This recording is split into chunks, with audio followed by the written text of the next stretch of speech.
started off like any other quiet Saturday. I didn't have any plans, and my parents were out of town for the weekend visiting my aunt in another city. I had the whole house to myself for 2 days. I wasn't nervous about it.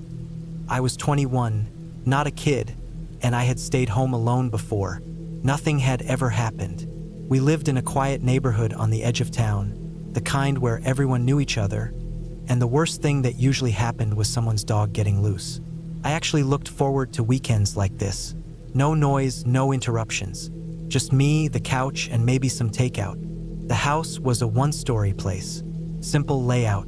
Front door opened into a small hallway that led to the living room, which connected to the kitchen and dining area. Down a short hallway on the left were 3 bedrooms and 2 bathrooms. My room was the last one on the left. The backyard was fenced in. Nothing special, just grass, a small patio, and an old storage shed tucked into the back corner. There was only one way in and out of the house, the front door, unless someone climbed through a window, but all our windows had locks. I checked them sometimes when I was alone, just to be safe. That afternoon, I spent most of my time on the couch, scrolling through my phone, watching random videos, then switching over to some crime documentary on Netflix. I was lazy and didn't feel like cooking, so I ordered a pizza and left the front porch light on so the delivery guy could find the house easier once it got dark. Around 7:30 p.m., I grabbed the pizza, locked the door, and settled back in. The night started off normal. It got dark quickly, and by 9 p.m., the neighborhood was quiet. I could see 1 or 2 porch lights across the street, but other than that, the street was empty. I liked it that way. I turned on the hallway light just so I didn't have to stare into the pitch black every time I looked away from the TV. I've always hated seeing long, dark hallways out of the corner of my eye. Something about it makes me uneasy, even when I know no one else is home. By 11 p.m., I was half asleep on the couch. The pizza box was still open on the coffee table, a few crusts left, and my phone was charging on the floor beside me. The TV was still playing something, but I wasn't paying attention anymore. I finally stood up, turned off the TV, shut off the living room light, and headed down the hall toward my bedroom. As I passed the guest room, I thought I saw a shadow move inside. I stopped. The door was slightly open, which was normal. I never shut it fully, and no one had been in there for weeks. It was mostly just storage, an old desk, a twin bed, a lamp. I flipped the hallway light off and back on quickly, like maybe it had played tricks on my eyes. The shadow didn't move again. I stood there for a second, staring, feeling a little stupid. I went into my room, locked the door out of habit, and lay down in bed. I didn't fall asleep right away. I just lay there in the dark, my ears tuned to every creak and pop in the walls. I told myself it was just the house settling. That's what it always is. But that night, it felt different. Around 1:15 a.m., I heard a thud from somewhere in the house. Not a light creak, a thud, like something dropped. I sat up straight in bed. The sound came from the kitchen or maybe the dining room. My heart picked up a little. I tried to convince myself that maybe I'd left something near the edge of the counter and it had finally fallen. Maybe the pizza box, maybe a bottle of soda. Still, I got out of bed. Quietly, I didn't turn on the lights. I eased my bedroom door open just enough to look down the hallway. I waited. Nothing. No more sounds. I crept out barefoot, moving slowly, feeling the cold tile under my feet. I kept close to the wall, trying not to breathe too loud. As I stepped closer to the kitchen, I paused. The kitchen light was on. I hadn't turned it on. I stood still for a long time. My ears were wide open. I thought maybe I'd left it on by mistake. Maybe I'd gone in there earlier and forgot. But I knew I hadn't. I remembered clearly turning off all the lights before going to bed, except for the hallway. That light had been on. The kitchen light hadn't. I backed away slowly. I didn't go all the way in. I returned to my bedroom and locked the door again. I sat on the floor and pressed my ear against it. Still nothing. No footsteps. No movement. I grabbed my phone and opened the camera app, turned on the flash, and snapped a picture under the door gap. It didn't show much, just a faint bit of light and tile floor. I waited again. 10 minutes passed. Nothing happened. Then there was a soft knock on the door. I jumped up and backed away so fast I hit my nightstand. My whole body froze. The knock was soft. Not polite soft, but hesitant soft, like someone testing. One knock, then silence. I didn't move. I didn't even breathe. I stood there for what felt like forever. Then footsteps. Quiet, slow, but definite. Someone was in my house. I backed into my closet and sat down. I didn't want to call the police yet. I didn't want to believe it. I didn't want to explain that I was home alone and thought I saw something.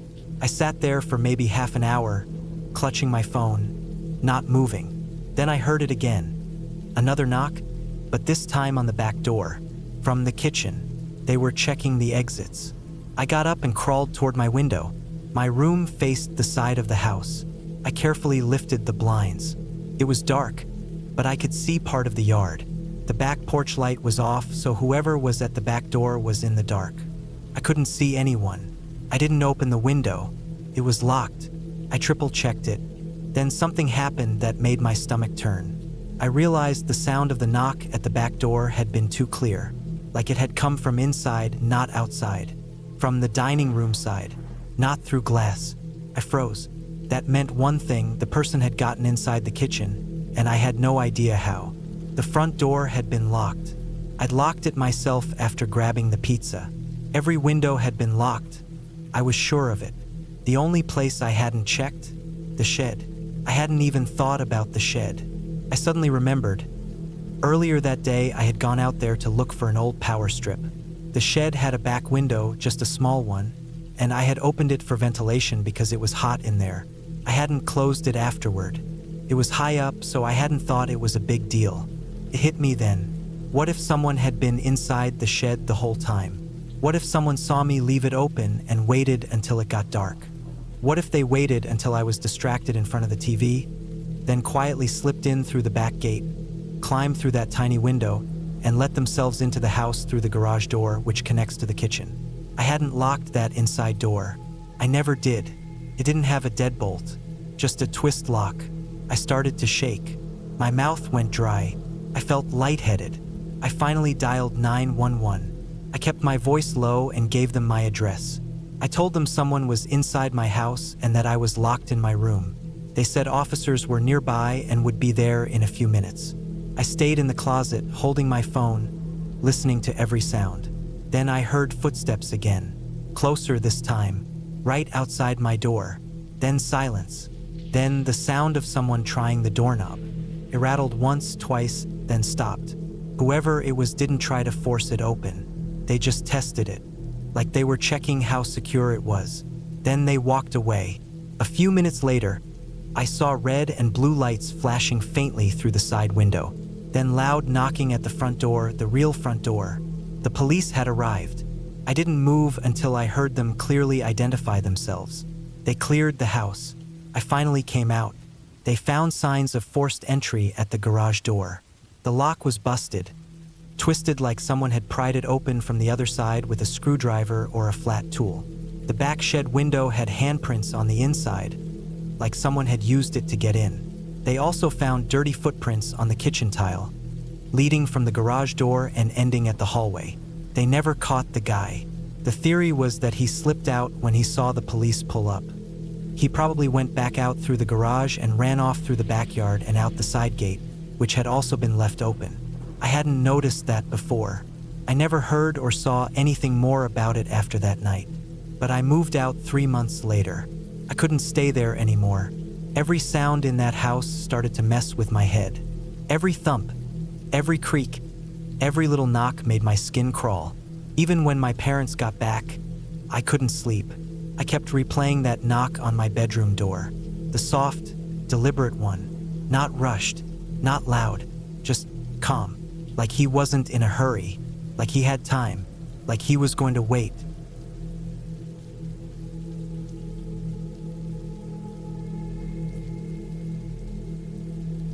It was one of those boring, quiet nights at the start of September. School had just started again after summer, and the house felt even more still than usual. My parents had gone out of town for a wedding, some cousin's event I didn't really care about, and I had said I'd stay back. I was 17, almost 18, and they trusted me. I I had no big plans. Just some food, maybe a few movies, maybe play a little online with friends. I didn't think anything strange or dangerous could happen, especially not in our little neighborhood. It wasn't exactly some city with crime and sirens. We lived in a quiet suburb on the edge of town, the kind of place where you recognize your neighbors and where most people forget to lock their doors during the day. That's how it had always been. The house wasn't massive, just a standard two-story place. The top floor had 3 bedrooms and a bathroom. My room was at the end of the hallway upstairs, with my window facing the backyard. The kitchen and living room were downstairs, and our backyard opened into a line of trees that led to an old fence, then more houses across the way. It always felt safe here, too quiet to ever feel dangerous. That Friday night, I stayed up late. I was just watching some videos online and eating chips on the couch. It must have been around 11:30 p.m. when I decided to head upstairs. I left some lights on downstairs, just a habit, but everything was locked. I checked the front and back doors, deadbolts in place, curtains pulled shut. I turned off the TV, carried my phone upstairs, brushed my teeth quickly, and got into bed. Took me a while to fall asleep. I kept scrolling through my phone, watching random short videos, until my eyes started to close on their own. Eventually, I put it down and pulled the covers up to my chest. I didn't look at the time again, but it had to be after 1 a.m. The first thing that woke me up was a sound, a dull, slow creaking. At first, I thought maybe I had imagined it. Could have been the house settling or maybe something outside. I stayed still and listened. I didn't hear anything else. I was half asleep, so I turned to my side, facing the wall, and closed my eyes again. Then I heard it again. Creak. It wasn't loud, but it was sharp enough in the silence to make me open my eyes. This time, I didn't move. I just listened harder. Came again. Slower. Almost like someone was putting weight on a stair, just one stair at a time. I sat up, holding my breath. My room was dark except for the dim glow of my phone on the nightstand. I hadn't left any lights on upstairs. The hallway outside my door would have been pitch black unless the motion sensor light kicked in. I waited. Nothing. I told myself it had to be something else. The house creaked sometimes. It wasn't brand new. Maybe something fell. Maybe the air conditioning turned on and rattled a vent. I reached for my phone, trying not to breathe too loud, and turned it on. It was 2:47 a.m. I got out of bed slowly and stood by the door. I didn't open it. I just stood there, listening through the wood. Nothing. After a minute or two, I opened the door gently and peeked into the hallway. It was black. I couldn't see anything. My eyes adjusted slightly, and I could make out the shape of the staircase further down the hall. No lights, no movement, no sound. Still, I couldn't shake the feeling. I closed my door again. Not fully, just enough that I could open it quietly if I needed to, and sat back on the edge of my bed. I thought about texting someone, but I didn't want to seem like I was overreacting. It was probably nothing. I laid back down but didn't sleep. A few minutes later, I heard something again, but this time it wasn't a creak. It was a thump, very faint, like someone stepped too hard and then froze. I sat up again, heart pounding. My ears were straining, eyes wide open in the dark. Another step, then another. I could hear it now. It was on the stairs. One slow step at a time, coming up. I froze completely. I wanted to believe I was dreaming, but I knew I wasn't. I was wide awake. I could feel the weight of the blanket on my legs, the dry taste in my mouth, the cold air touching my arms. I stood again and grabbed my phone. I turned the flashlight on but didn't open the door. My hand was shaking. I went to my closet and pulled out the baseball bat I kept there. I hadn't used it in years, not since Little League, but it felt like something solid to hold. I didn't know what I was planning to do. I heard the footsteps reach the top of the stairs and stop. No sound. I pressed my ear to the door. Nothing. I waited. My hand was sweating against the bat handle. Then I heard something soft. Tap. Then another. It wasn't footsteps this time. It was like someone's fingers brushing against the wall. Light, slow, deliberate. Getting closer. I could feel my whole body tense up. Every muscle was tight. Couldn't breathe right. Then I saw it. Light. The motion sensor light in the hallway turned on. It only came on when something moved. I could see the shadow under the crack of the door. A shape, not walking, standing. Someone was outside my room. I didn't move. I didn't make a sound. I crouched down near the door, holding the bat, trying to stay as quiet as possible. I felt like I was underwater. Everything slowed down. My heart was hammering so hard I thought it would give me away. Then I heard it, breathing, just outside my door. Not loud but real.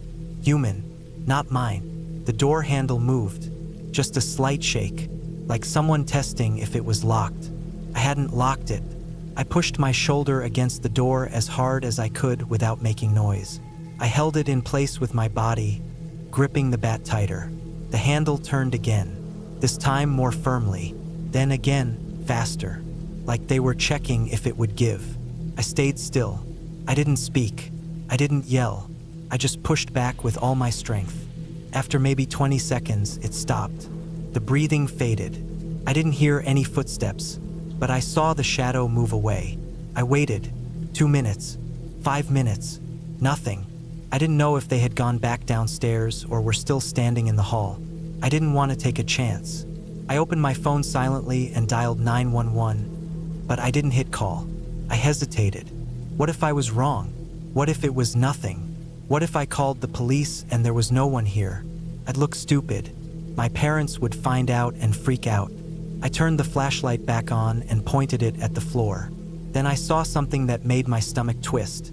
Right under the door, in the small space between the wood and the carpet, I saw something move. A finger. Someone was lying on the floor outside my room, trying to see under the door. I stepped back fast and hit call.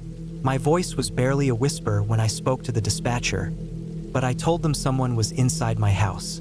I gave my address. They told me to stay calm and stay where I was. Units were on the way.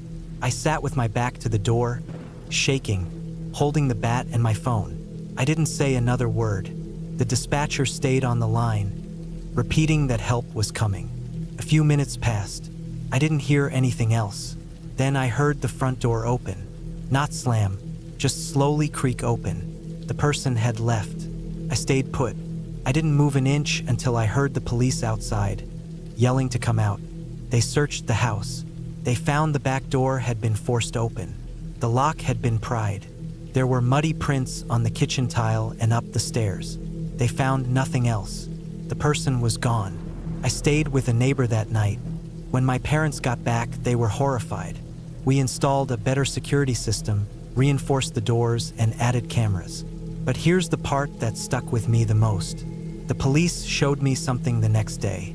In the hallway outside my bedroom, they found a kitchen knife on the floor. One of ours, taken from the drawer downstairs. And in the backyard, right by the tree line near the fence, they found an old backpack. Inside were gloves, duct tape, and a small roll of rope. Whoever that person was, they didn't just break in to steal something. They had a plan. They came into my house with a purpose.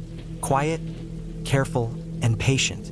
And if I hadn't woken up when I did, I don't even like to think about what would have happened. That night changed everything for me. I don't sleep with my door unlocked anymore. I don't leave windows cracked open. I don't assume silence means safety. And even now, sometimes, when the house is quiet and dark, I still find myself listening for slow footsteps on the stairs.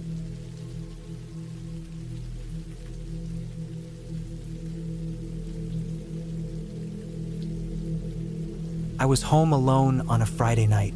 My parents had gone out of town to visit some family, leaving me with a list of things to do, but mostly just to keep myself busy and safe. The house felt big and quiet in a way it never did when they were here. I'd been looking forward to this. The first time I got to stay completely by myself overnight. I thought it would be fun, maybe even exciting. Now, looking back, I know it was something else entirely. The evening started normal enough. I finished my homework early, then ate dinner alone. It was just a simple frozen pizza, nothing fancy. I remember sitting at the kitchen table, the only light coming from the ceiling lamp above, the window dark and reflecting my face back at me. Outside, the street was quiet. The only sound was a car passing every few minutes, the tires making a soft swoosh on the wet pavement. It had rained earlier, the smell of wet earth still hanging in the air. I decided to watch a movie in the living room. I pulled the curtains tight because the streetlight outside cast a harsh glow on the windows. I liked the dark better. I settled in on the couch with a blanket and some chips. The movie started, and I tried to focus, but every small noise in the house made me jump a little. The house was old, built in the 50s, my parents said, and sometimes that meant it creaked or groaned. The heating kicked in now and then with a low rumble. I told myself these sounds were normal, that there was nothing to worry about. About halfway through the movie, I heard a knock on the front door. It was soft, but definitely there. My heart jumped. I froze, staring at the door. I hadn't expected anyone to come by. I wasn't supposed to open the door to strangers, my parents always said. I didn't move at first. The knocking stopped. Then I heard footsteps, soft but deliberate, walking down the porch. I held my breath. After a few seconds, the footsteps stopped, and everything went quiet again. I didn't open the door. I didn't even go to the window. I kept watching the movie, but my eyes kept darting to the door. I told myself it was probably someone who made a mistake, maybe a delivery person or a neighbor, but no packages were scheduled for today. The night deepened. I finished the movie but couldn't shake the feeling someone was outside, watching or waiting. I locked the doors again, checked the windows, pulled the curtains tight. Later, when I was about to head to bed, the power went out. Just like that, darkness. No lights, no TV, nothing but the faint glow from the streetlight outside filtering through the curtains. I fumbled for my phone, but the battery was almost dead. I had no flashlight, no candles. My heart pounded harder in the dark silence. I heard the rain start again, soft tapping on the roof. I told myself to stay calm, that the power would come back soon. Then, I heard it.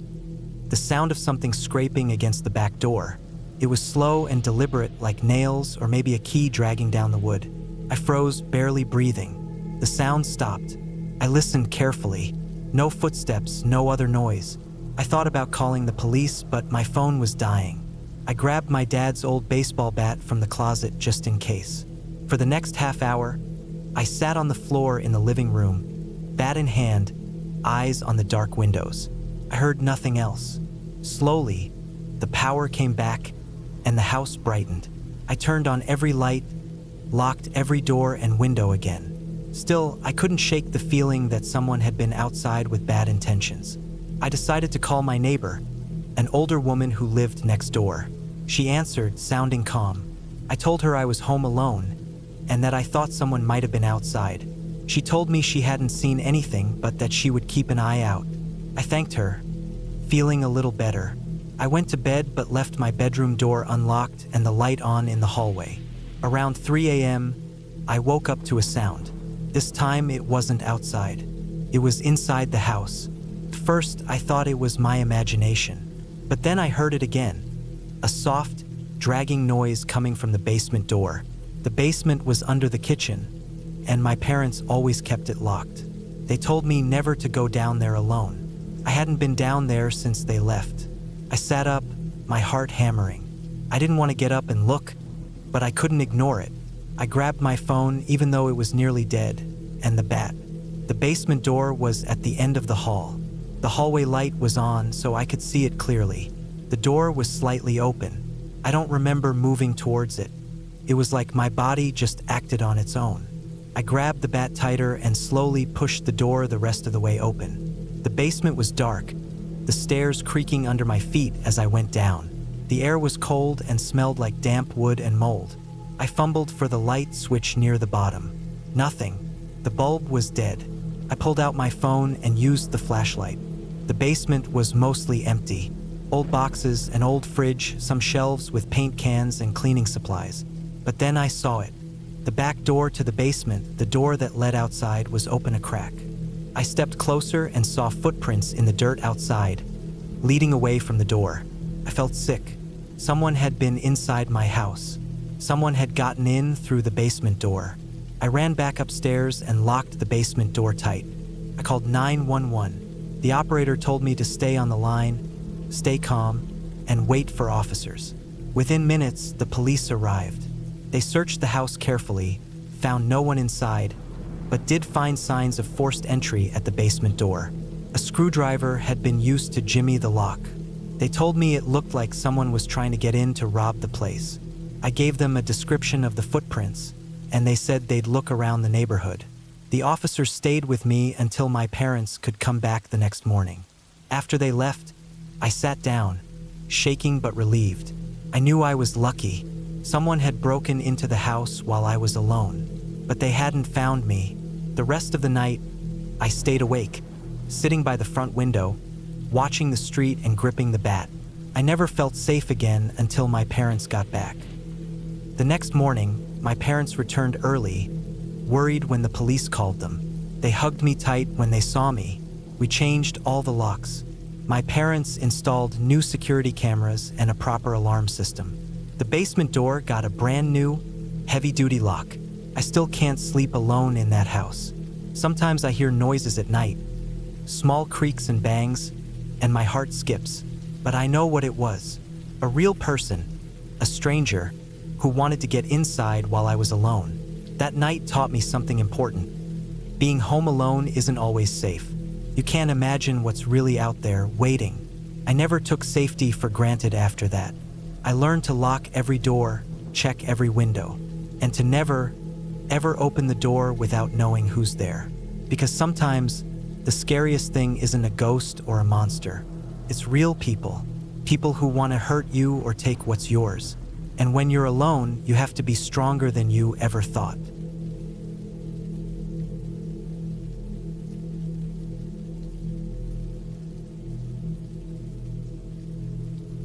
I had never been home alone for more than a few hours before. Usually, one of my parents or my older sister was around, but this weekend, both of them were gone. My mom had gone to visit my aunt in another state, and my dad was on a work trip that would last all weekend. My sister was at a friend's house, staying overnight. So, for the first time, I was alone in the house for the entire weekend. At first, it felt kind of exciting. The house was big but quiet, and the silence felt different when no one else was around. I kept all the lights on and made sure the doors and windows were locked before I settled in for the evening. I made a simple dinner, watched some TV, and checked my phone a few times. Everything seemed normal, but as the night grew darker, I started to notice small things that felt off. Nothing strange at first, just normal noises of a house settling, maybe the wind against the windows. I told myself I was imagining things, trying to keep calm, but when I went to the kitchen to grab a snack, I heard a faint tapping noise coming from the back door. The door was locked tight, and I could see through the glass that nothing was there. Maybe a branch was hitting the door frame or an animal outside. I closed the curtains and walked away, trying not to think about it. I went back to the living room and sat on the couch, wrapping a blanket around myself. It was cold in the house, colder than usual, and I realized I hadn't turned on the heater. I got up to fix it, but the thermostat wasn't working.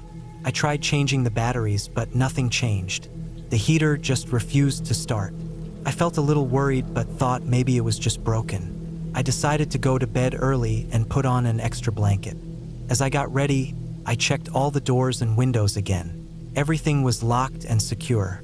I lay in bed, my heart beating a little faster than usual.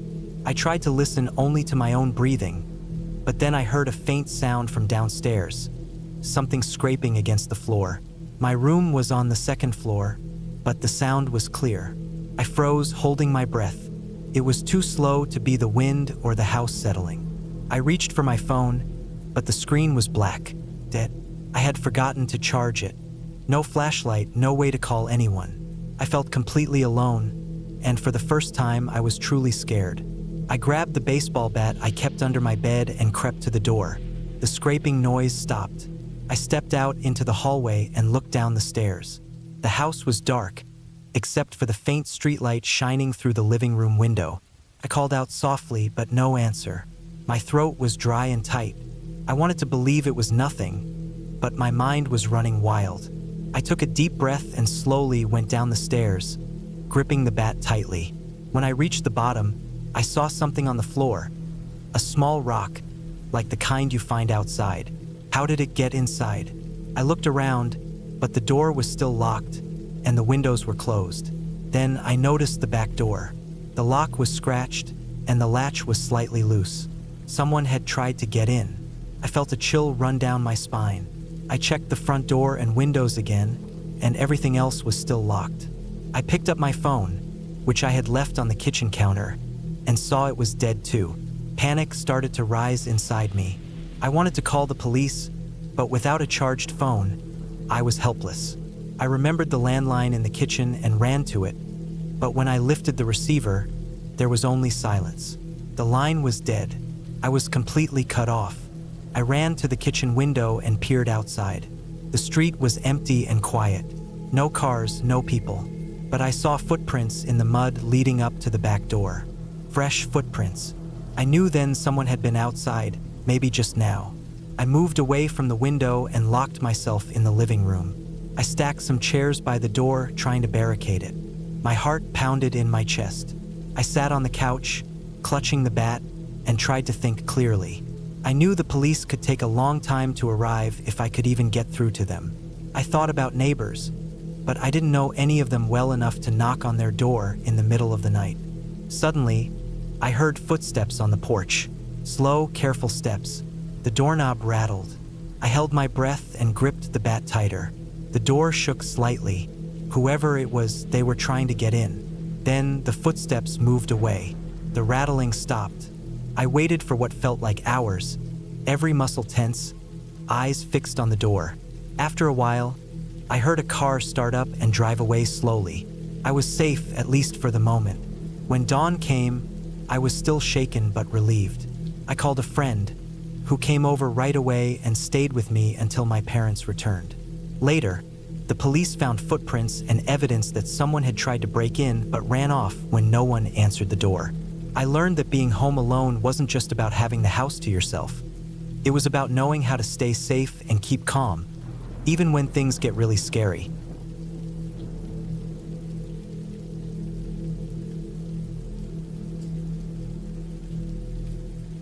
I remember that night clearly, though I never wanted to think about it again.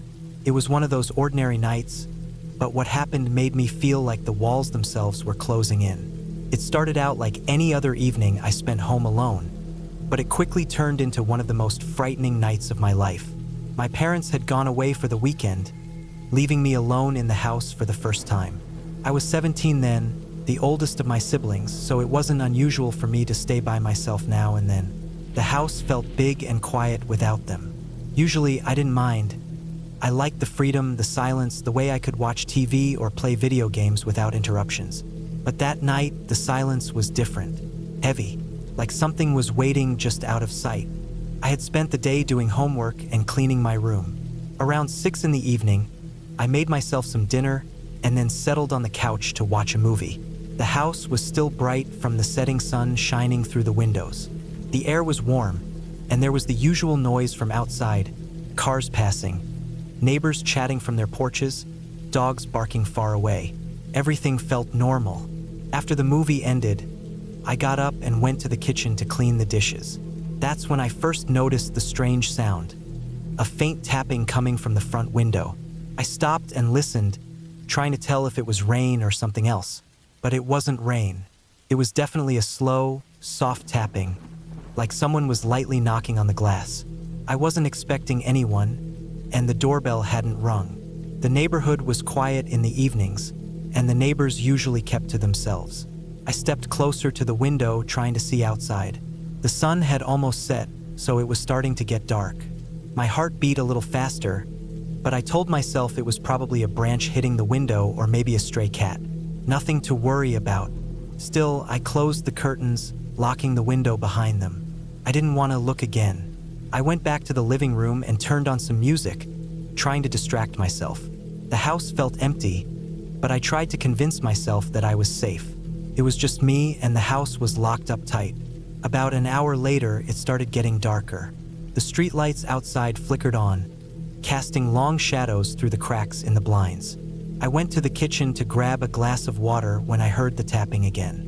This time, it wasn't the window. It was coming from the front door. Slow, steady knocks, 3 knocks, then a pause, then 3 more, like someone was trying to send a signal. I froze for a moment, staring at the door. I didn't want to open it. Who could it be at this hour? And why were they knocking like that? The house felt colder suddenly, though the temperature hadn't changed. My mind raced through all the possibilities. A neighbor needing help? A stranger? Someone trying to scare me? I walked quietly to the door and peeked through the peephole. The porch light above the door was dim, but I could see the figure of a man standing there. He was wearing a dark jacket and a cap pulled low over his face. I couldn't see his eyes clearly, but I could tell he was watching the door, waiting. My stomach tightened. I didn't recognize him. I took a step back and closed the door, locked it twice. My hands shook a little, but I told myself to stay calm. I called my parents to tell them what was going on, but the phone went straight to voicemail. No surprise, they were probably driving or at a place with no signal. I tried calling a neighbor, but no one answered. My phone battery was low, and I hadn't charged it that day. Panic began creeping in, but I kept my voice steady in my head. I wasn't going to lose control. I checked all the locks on the doors and windows. Every one was secure. I turned on all the lights inside the house and shut the curtains so no one could see in. I found a flashlight in the drawer and put it on the table next to the couch. Then, I sat down trying to think. The man outside was still there, knocking softly from time to time. I didn't make a sound. I didn't want to show him I was scared. I felt trapped. As the night grew darker, the knocking became more frequent. Sometimes I heard footsteps pacing on the porch. I imagined what he was thinking. Was he waiting for me to open the door? Did he have some plan? I didn't want to find out. At one point, I remembered the kitchen knife block on the counter. I quietly moved it into the living room, keeping it close but out of sight. I didn't want to give away that I was afraid. I sat as still as I could, my eyes fixed on the door. Hours passed. The man never left. Sometimes he knocked. Sometimes he whispered words I couldn't make out, low and rough. I didn't respond. I just stayed there, listening. At one point, I heard a scraping noise at the back door. My heart jumped. I knew the back door was locked, but someone was trying to get in. I grabbed the flashlight and went slowly toward the kitchen. The kitchen window looked out onto the backyard.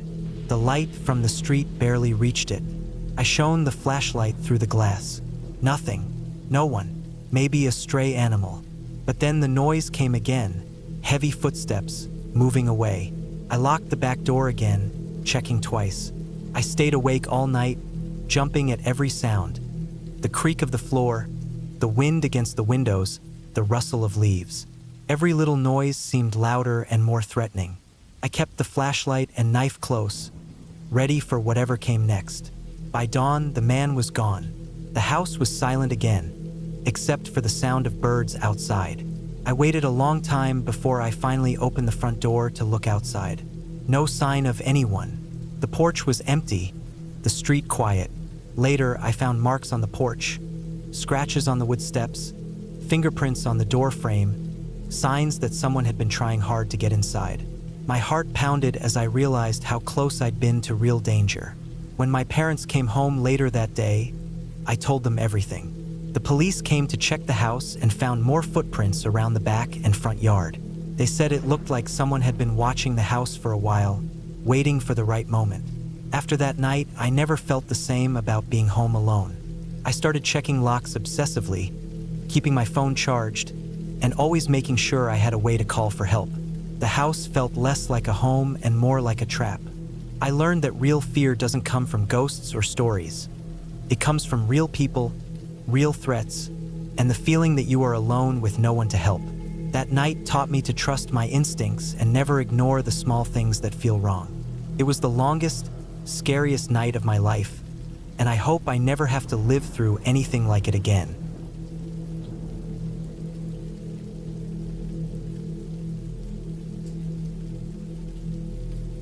I never thought a normal night at home alone could turn into something I'd never forget. I was 21, living alone for the first time in a small apartment on the edge of town. My parents were out of state for the weekend visiting my sister's new baby, and my friends were all busy with their own plans. So it was just me. No TV, no music. Just me, my thoughts, and the silence of an empty apartment. I remember how peaceful it felt at first. The evening started normally. I cooked dinner, a simple meal, pasta with sauce, nothing fancy. I sat at the small kitchen table, the soft hum of the fridge the only background noise. Outside, the streetlights flickered faintly. The sky was clear, with just a few stars visible. It was the kind of night that invites calm. After dinner, I cleaned up, washed the dishes, wiped down the counters. The apartment smelled like tomato sauce and garlic, warm and familiar. I thought about watching a movie but didn't feel like it. Instead, I decided to read a book, one I'd left unfinished on the coffee table. I curled up on the couch, the soft blanket pulled over my legs, the pages glowing faintly from the lamp beside me. I was so absorbed in the story that I almost didn't notice the time slipping away. Outside, the quiet deepened as the city fell asleep. Then something changed. At first, it was subtle. A faint creak somewhere upstairs? Or was it outside? I froze, trying to catch the sound again. The apartment was a one-bedroom on the second floor of a small building, with no neighbors above or below, just people on either side. But tonight, the building felt emptier than usual. The silence was heavier. I told myself it was just the house settling, old pipes shifting, or maybe a branch scraping against the window outside. But the feeling that something was off stayed with me. I got up and walked toward the window in the living room. Peering out, I saw the empty street below bathed in dim light. No cars, no people. Just the occasional flicker from a street lamp. I closed the curtains, locking the windows behind me. I double-checked the door to my apartment, turning the deadbolt twice, and pushing on it to make sure it wouldn't budge.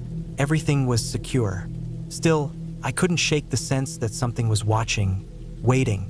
I tried to go back to the couch, to the book, but then I heard it again, the faint sound of footsteps, slow, deliberate, and soft on the pavement below.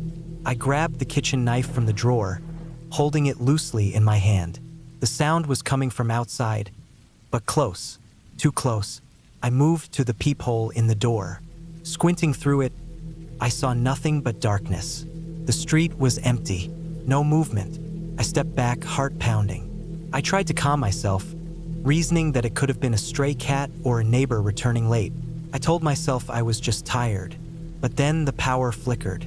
For a second, the whole apartment went dark, and my heart jumped into my throat. The power came back on almost immediately, but that brief flash of darkness was enough to make my skin crawl. I checked my phone. No signal, no Wi-Fi, no connection at all. Now I was starting to feel truly isolated. I moved through the apartment slowly, checking the windows and doors again, all locked tight, but the feeling of unease only grew stronger. Then I heard it, a soft, almost inaudible tapping on the front door. I froze. I strained my ears, waiting. The tapping stopped. I didn't move for what felt like minutes. The silence was suffocating.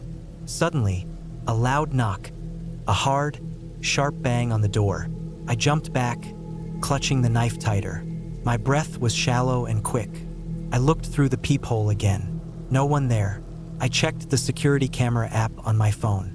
Nothing showed up. The front steps were empty. I sat down on the floor, pressing my back against the door, eyes fixed on the peephole, waiting for the next sound. Minutes passed, then hours. The knocking never came again, but other sounds started. At first, the faint rustle of leaves outside. Then the distant scraping of metal on pavement, like something being dragged. I heard it move slowly around the side of the building, pausing sometimes, then moving again. I didn't dare look out. My mind raced with possibilities. Could it be someone trying to break in? A burglar? Or worse? I locked myself in the bathroom, blocking the door with a heavy stool. I turned off the lights and sat in the corner, clutching my phone, trying to think. The phone was still dead. No calls, no texts, no help. I thought about calling 911, but without service, I couldn't. I tried to stay quiet, listening. The noises outside grew louder, closer, and then faded away again. At some point, exhaustion caught up with me, and I dozed off, curled in the cold bathroom floor. When I woke up, Dawn was breaking. Pale light seeped under the bathroom door. I slowly unlocked the door and peeked outside. The apartment was still. No sign of forced entry. No one in sight. I checked the locks again. Everything was intact. I opened the front door carefully and stepped out onto the landing. The street was empty, quiet in the early morning. But something was wrong. The front door of the building next to mine was smashed in. Broken glass and wood scattered everywhere. I called the police from the lobby phone. They arrived quickly and questioned me. Turns out, someone had been trying to break into the building, targeting apartments randomly. I was lucky. The police told me the intruder had been spotted on security cameras, lurking around the neighborhood, trying doors, knocking, looking for a way in. They said the man was dangerous and had been linked to multiple break-ins. I spent the next few days at a friend's place, still shaken. The apartment felt different when I returned. Every sound made me jump. Every shadow looked like a threat. But the locks were stronger now, and I bought a security system. That night, I slept with the lights on. I never want to feel that helpless again.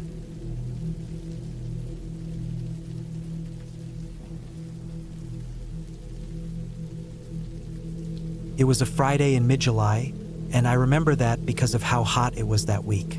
I had the house to myself for the first time in a while. My parents were away visiting my aunt who just had surgery, and they trusted me enough to let me stay behind.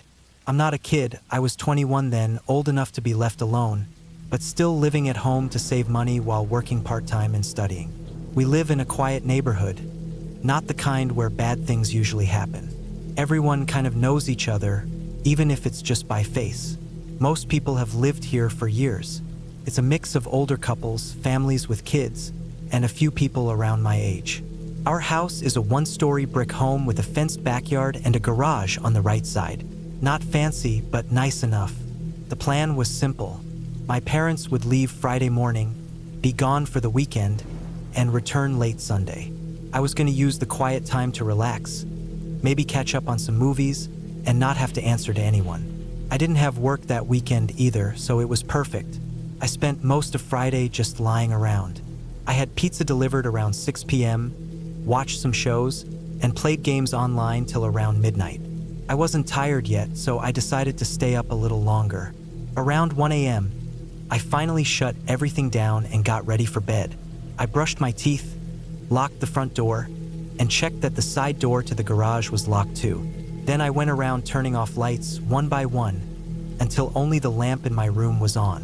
It wasn't until I was in bed that I realized I hadn't checked the backyard door, the sliding glass one in the kitchen. I sighed, got up, and padded through the dark hallway in my socks.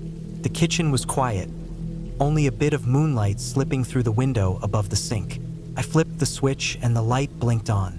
The sliding door was closed, but not locked. That was rare for me, I always lock it. I guess I just forgot this time. I pushed the latch down and paused. For some reason, I felt weird, like something wasn't quite right. I looked through the glass, but it was just dark outside. The yard light had burned out a few days earlier, and I still hadn't replaced the bulb. I couldn't see much, just the faint outline of the fence and the garden shed at the back. I stood there for a second, staring, trying to figure out what felt off. Then I shook it off and turned off the light. Back in bed, I scrolled my phone for a bit before finally feeling sleepy. I put it down on the nightstand and lay there, the fan buzzing lightly. I live in a quiet house. At night, especially when no one else is home, it gets silent. I can usually hear everything. The fridge humming, the wind outside, sometimes a car passing by on the road. That night, after maybe 20 minutes of lying there, I heard something. It wasn't loud, just a slight creak. I sat up a little and listened. Nothing. Then again, a soft, slow creak, like weight on the floorboards. The thing is, I was in bed, and there was no one else home. I told myself houses make sounds sometimes. Wood contracts or expands, air flows through vents, that kind of thing. But this felt more like a footstep. I stayed still, barely breathing. I strained to hear more. For a minute or two, nothing. Then again, very faint, another creak. This time closer. I sat up fully, my heart now pounding a little. I reached for my phone and checked the time. 2:13 a.m. I thought maybe I was just overthinking it.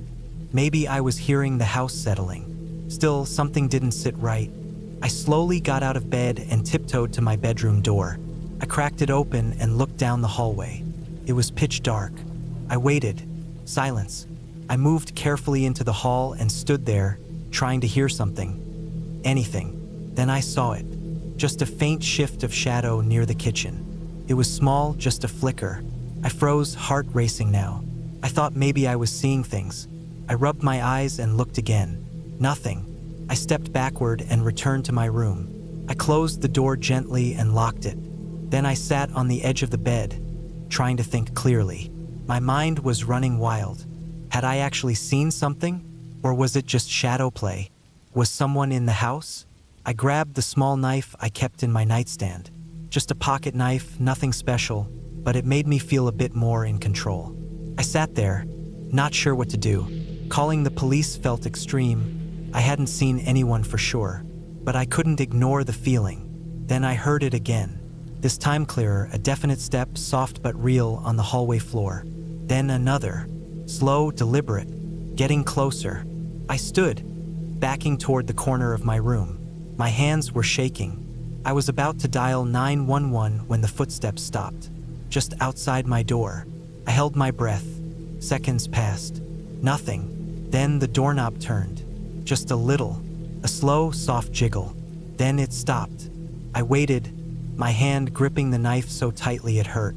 I thought I was going to pass out. For what felt like forever, there was no sound at all. I didn't dare move. Then, footsteps again. Slowly moving away, back down the hall. I finally let out a breath. I waited another few minutes, then crept to the door. I pressed my ear against it. Nothing. I couldn't hear anything. I unlocked it as silently as I could and opened it just a crack. The hallway was empty. I stepped out, knife in hand, moving carefully. I kept to the wall, staying low. I made it to the kitchen and flicked on the light. Nothing. I turned toward the living room. That's when I noticed the front door. It was unlocked, wide open. I was sure I had locked it.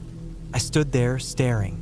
The porch light was off, but I could see the outline of the open door against the frame. I felt a wave of cold panic. Then I heard it, a sharp sound from the backyard, like something metal falling. I turned to the sliding door. It was open, not wide, but enough. I swear I had locked it. I bolted it shut and backed away. Then I ran to the front door and slammed it closed, locking the deadbolt and the handle. I turned on every light in the house. I stood in the living room for a full 10 minutes, just waiting to hear something else. Then I grabbed my phone and called the police. I told them I thought someone had been in my house. I explained I hadn't seen anyone clearly, but heard footsteps and found both doors open. They arrived in about 8 minutes, 2 officers.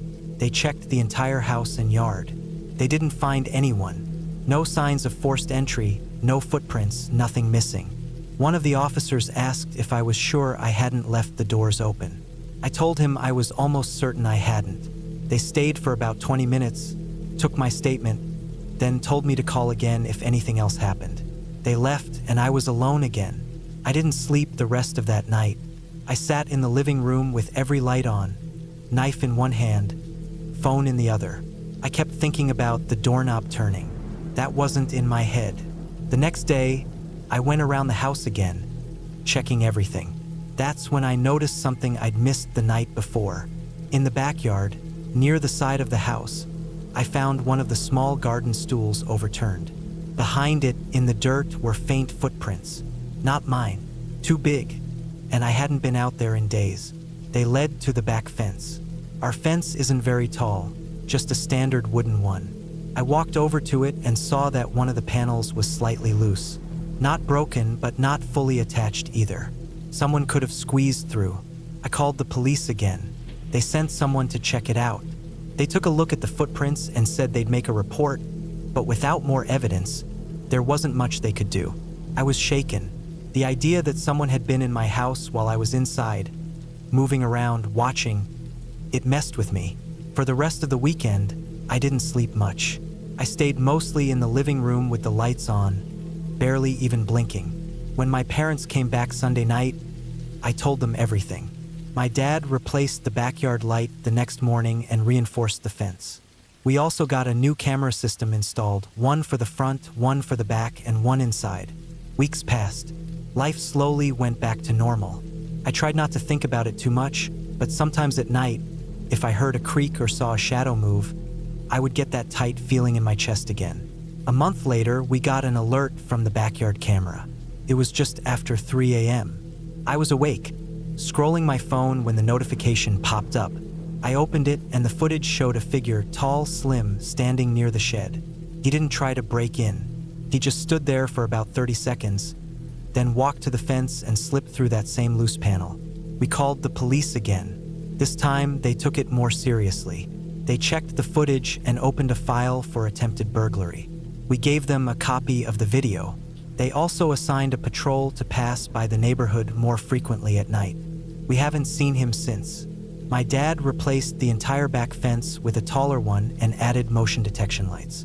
But I still think about that first night, about how he walked through the house, how close he was to my door, how he turned that knob. He didn't come to steal anything. He came to see who was there, to watch, to test. Maybe he thought the house was empty.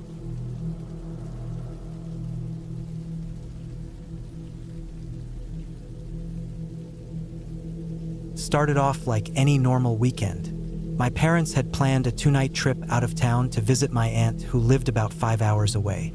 They asked if I wanted to come, but I had a few assignments to finish and a shift at the hardware store I didn't want to miss. Besides, I was 17, old enough to stay home alone. I'd done it before a few times when they went to weddings or work trips. Nothing ever happened. Just quiet nights, some TV, junk food, and me pacing around the house bored. That Friday evening, after they left around 6 p.m., I microwaved some leftover pasta and ate it in front of the TV. The house was quiet like it always was without them. We lived in a small neighborhood just outside of town, about 15 houses spaced out with long driveways, big backyards, and lots of trees. We didn't have streetlights, and the only thing you could hear at night was wind or the occasional bark from someone's dog. I actually liked the silence most times. By 11 p.m., I was in bed. I wasn't tired, but I figured getting up early the next morning to study would make the weekend go faster. I brushed my teeth, turned off the lights, and locked both the front and back doors. I double-checked the sliding door in the kitchen too. I always did that when I was home alone. I wasn't paranoid. I just liked the peace of knowing everything was locked. I laid in bed for a while, scrolling through my phone. I heard nothing. No cars, no dogs. Just the light hum of the fridge and the occasional creak from the walls settling. I fell asleep sometime after midnight. I woke up to a sound. It wasn't loud, just a dull thud, like something light being dropped on the floor. My eyes opened slowly. My room was dark, except for the soft blue glow from my phone screen that I'd left on my nightstand. I reached over and checked the time. 2:41 a.m. I stayed still, listening. At first, I thought maybe it came from outside. Maybe a branch fell. That happened a lot, especially when the wind picked up at night. But the air felt still, heavy even. No rustling leaves. No whistle of wind through the trees. Nothing. Then I heard it again. This time it was sharper. A soft scraping sound, followed by what sounded like a small knock, like fingernails on wood, but quick and faint. I sat up slowly and pulled the covers off. I didn't move for a while, just listened. I told myself it was probably nothing. Maybe the cat from across the street had wandered onto our deck again. That happened too, but it didn't sound like it was coming from outside. I stepped out of bed and walked slowly to my door, not making any sound. I kept the light off. My room was upstairs at the back of the house. From the hallway, I could see down to the first floor if I leaned over the railing. I paused at the top of the stairs, trying to hear anything. Silence.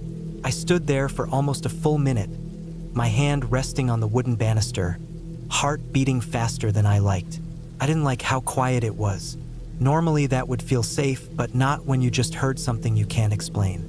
Still, I told myself to stop being ridiculous and just check. Probably the fridge making a weird noise, or maybe something fell off the kitchen counter. Maybe I left a spoon or something too close to the edge.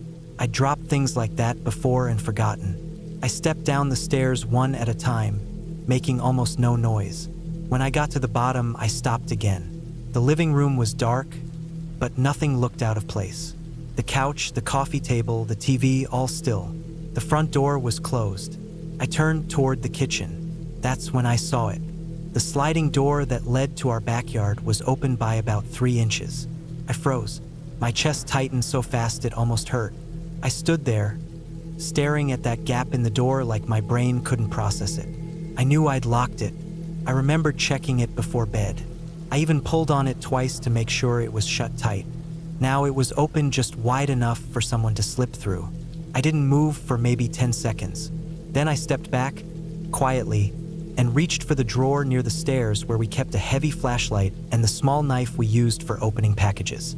I grabbed both, my hand shaking, and crept slowly back into the kitchen. I leaned close to the door and peered out into the yard. Nothing. It was just pitch black beyond the deck. Our backyard was deep, with a shed at the far end and thick trees behind that. No lights, just darkness. But something about it felt wrong, like something was watching from out there. I closed the sliding door slowly and relocked it. Then I checked the windows, every single one on the ground floor. All shut, all locked. I tiptoed through the living room and checked the front door. Still locked, deadbolt and all. I turned on a few lights in the house, just enough to see, but not enough to make the place look fully awake. Then I stood there in the living room, not sure what to do. I didn't want to go back to bed. My legs were still tense, and my skin felt too tight. I just didn't feel safe. So I sat on the couch and kept the flashlight on my lap, knife in my hand. Every few minutes, I would glance toward the sliding door, expecting to see it open again. I stayed like that for almost 2 hours. Eventually, my eyelids got heavy. I knew I couldn't sit like that all night. So I got up, locked my bedroom door once I was back upstairs, and wedged a chair under the handle just in case. It felt a little stupid, but at that point, I just wanted to sleep without constantly thinking someone was downstairs. I slept badly. Every sound made me jolt awake. I kept checking the time. 4:17, 5:03, 6:12, and each time, I strained my ears for footsteps or doors creaking. By 7:30 a.m., I gave up trying. I got up, took the chair from the door, and walked downstairs. Everything was exactly the same. Door locked, windows locked. The house was quiet again, but I felt exhausted and on edge. That whole day, I tried to go about things normally. I studied for an hour, then played some games on my laptop. I didn't tell my parents. I didn't want to worry them, but I kept checking the locks every couple hours just to make sure. I didn't go outside. I didn't even open the curtains. That night, I turned on every light in the house. I even left a pot and a pan stacked near the front door so if it opened, the noise would wake me. I went to bed around 10, earlier than usual, but I couldn't sleep. My eyes kept darting around the room, and every sound felt louder than usual. Then, around 1:30 a.m., I woke up to something different. Not a sound this time, a smell. The sharp scent of sweat and something else like soil, wet dirt, faint but there, and it wasn't mine. My heart started pounding again. I looked around the room, but nothing was out of place. I reached over and grabbed my flashlight from the nightstand and clicked it on. That's when I noticed something that made my stomach drop. My closet door was open, just slightly, maybe 3 inches. I always kept it shut. I knew I'd shut it. I always did. That was a habit since I was a kid. I hated it open.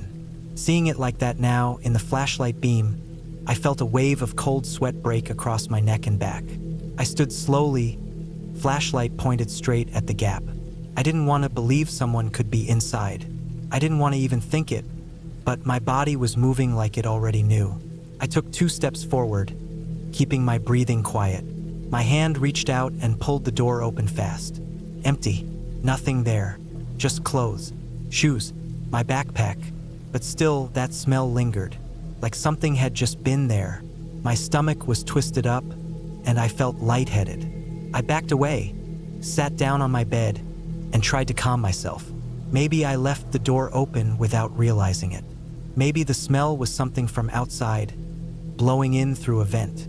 I wanted to believe those things, but it didn't sit right. I didn't sleep the rest of the night. The next morning, I went downstairs and checked everything again. Nothing out of place. The doors were locked. The windows were locked. I walked into the backyard, even though I didn't want to. I looked at the ground near the deck, then by the shed. I thought maybe I'd see footprints. Nothing, but something was different. The small metal hook on the side gate, one that kept it closed, was hanging loose. Not broken, not bent, just unlatched, like someone had walked in and left it that way. I didn't stay outside long. I went back in, locked everything again, and sat on the stairs holding my phone. My parents were due back later that evening. I wanted to tell them everything. I really did, but I was still afraid they wouldn't believe me. No proof, no break-in, no damage, just sounds, smells, and a door left open. Around 3 p.m., I heard a knock at the door. My chest jumped until I peeked out and saw my dad's truck in the driveway. When they walked in, I told them everything. I didn't care how it sounded. I told them about the sliding door, the closet, the smell, the noises. My mom looked concerned. My dad checked the whole house with me: windows, doors, closets, attic, garage. Nothing was missing. Nothing was broken. Everything looked normal. But I didn't feel normal. For days after, I couldn't sleep right.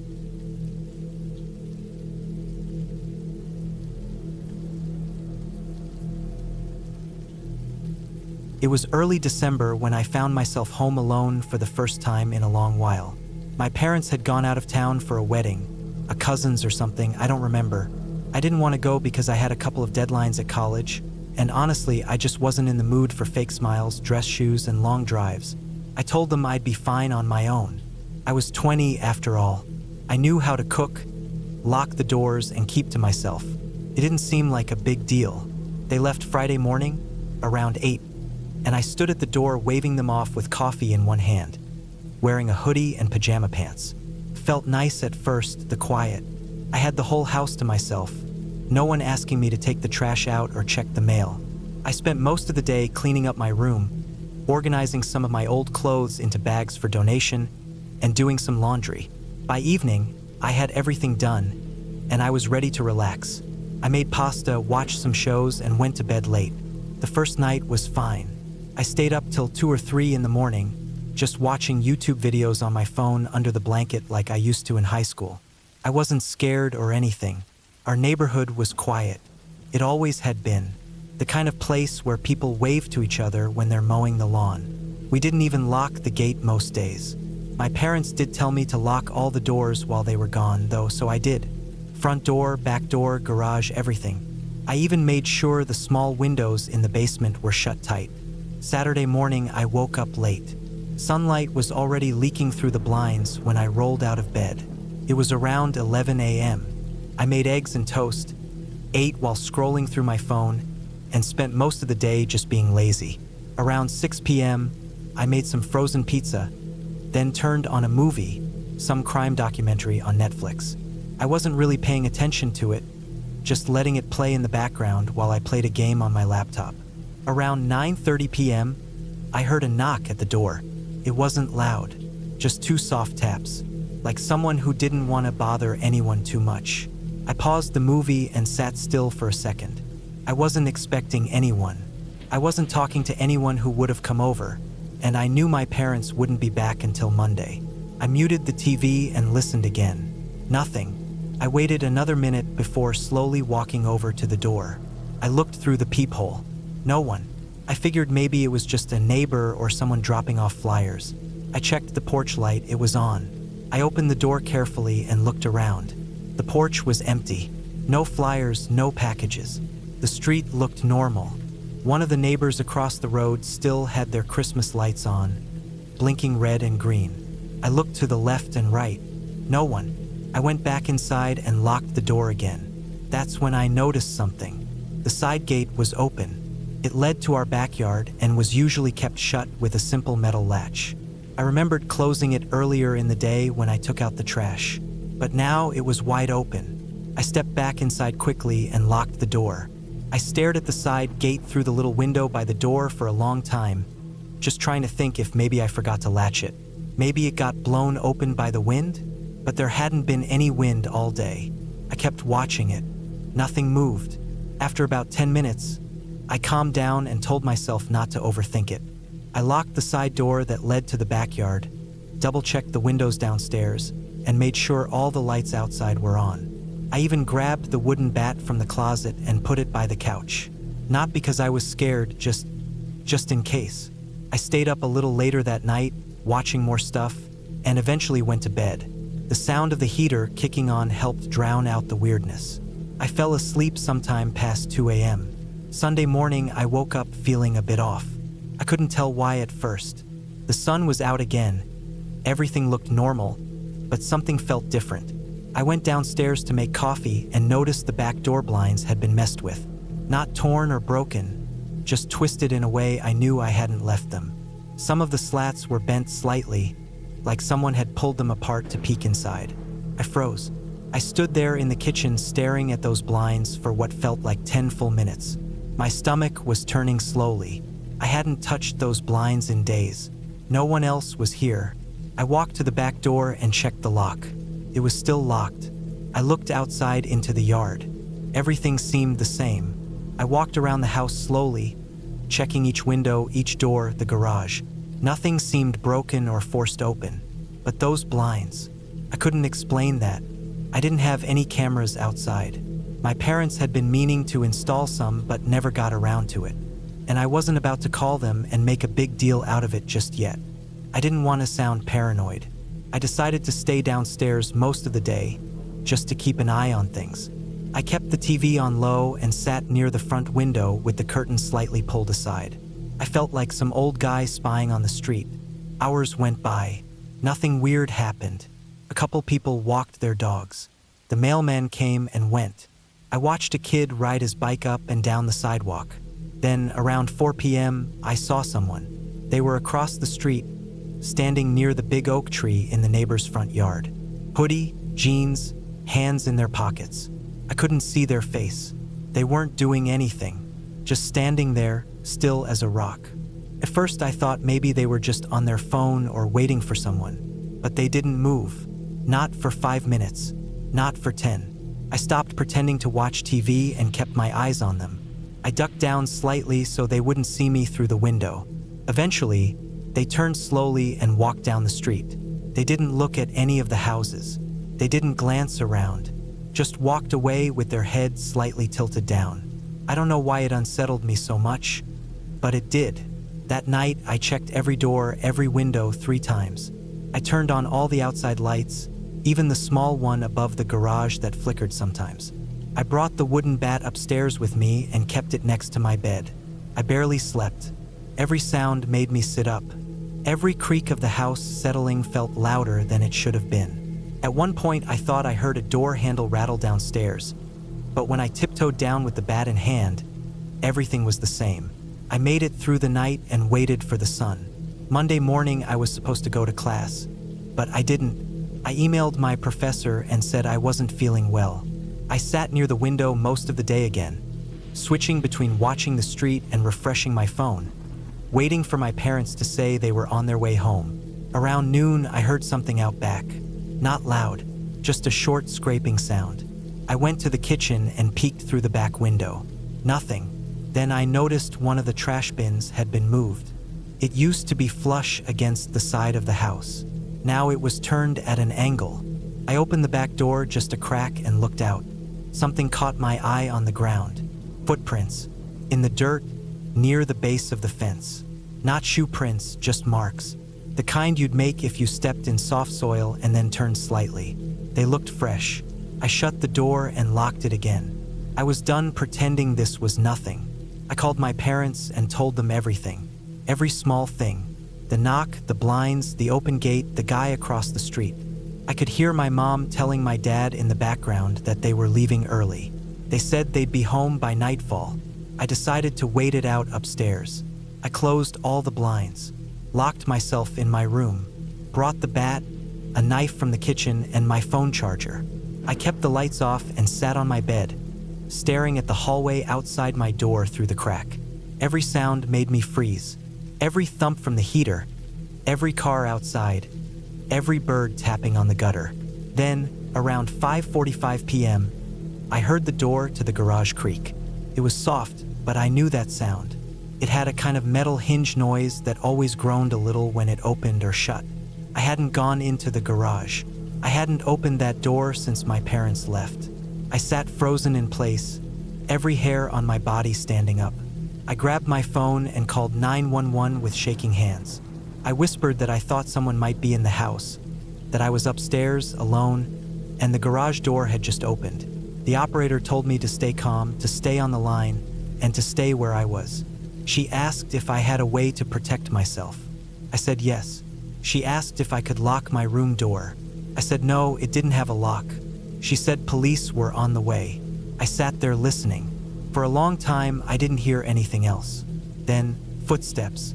Slow, careful footsteps on the stairs. Not heavy ones. The kind someone makes when they're trying not to be heard. They stopped near the top. I held the bat with both hands, breathing as quietly as I could. I saw a shadow pass by my door. They were in the hallway. I didn't move. The person stopped outside my door. I didn't breathe. They didn't knock. They didn't try to open it. They just stood there. Then I heard something that chilled me deeper than anything else that whole weekend. The sound of breathing. On the other side of the door. They were standing right there, for at least 30 seconds. Then slowly they walked away. I heard them go down the stairs. Heard the door to the garage creak again.